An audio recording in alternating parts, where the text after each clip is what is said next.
यह कहानी एक माँ और उसकी बेटी के बीच के प्यार और संबंध की है। माँ का नाम सुमित्रा था, जो एक समझदार और दयालु महिला थी। उनका प्यार और समर्थन उनकी बेटी, जिसका नाम प्रिया था, के लिए अविरल था। प्रिया भी अपनी माँ के साथ एक प्यारा और गहरा संबंध बनाए रखती थी।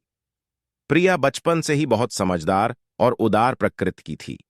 उसने हमेशा अपनी माँ की हर बात को सुना और उसके मार्गदर्शन के अनुसार अपना जीवन जिया। सुमित्रा ने प्रिया को सभी आवश्यक संस्कार दिए और उसने भी उन्हें कबूल किया।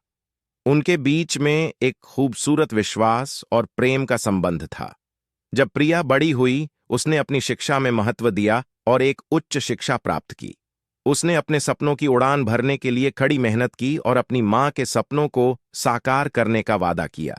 सुमित्रा ने प्रिया को हमेशा सहायता दी और उसकी मदद की, चाहे वह पढ़ाई में हो या किसी भी मुश्किल समय में। एक दिन जब प्रिया को एक अच्छी नौकरी मिली, वह अपने सपनों का पहला कदम उठाने के लिए दूसरे शहर चली गई। उसने अपनी मां को यकीन दिलाया कि वह हमेशा उनके साथ है, चाहे दूर भी हो। सुमित्रा ने प्रिया को खुश देखा और उसकी कामयाबी की दुआएं दी। सालों गुजरते गए और प्रिया का सफर और भी रंगीन हुआ।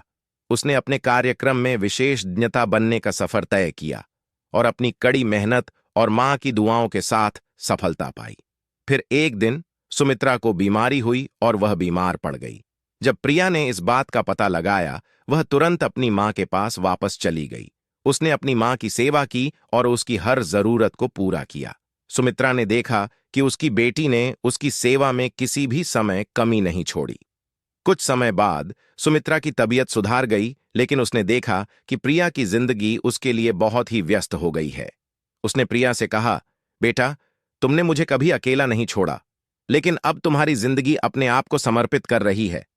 मैं जानती हूं कि तुम मेरी चिंता करती हो, लेकिन अब मुझे तुम्हें अपनी जिंदगी जीने दो। तुम्हारी खुशी मेरी खुशी है। प्रिया ने अपनी मां की बात मान ली और अपनी जिंदगी में आगे बढ़ा। वह अपने सपनों को पूरा करते हुए अपनी मां का आशीर्वाद और सहायता हमेशा याद रखती थी। सुमित्रा और प्रिया का रिश्ता एक उदाहरण था, जिसमें प्यार, समझदारी और समर्पण का मिश्रण था, जो कभी भी नहीं टूटा।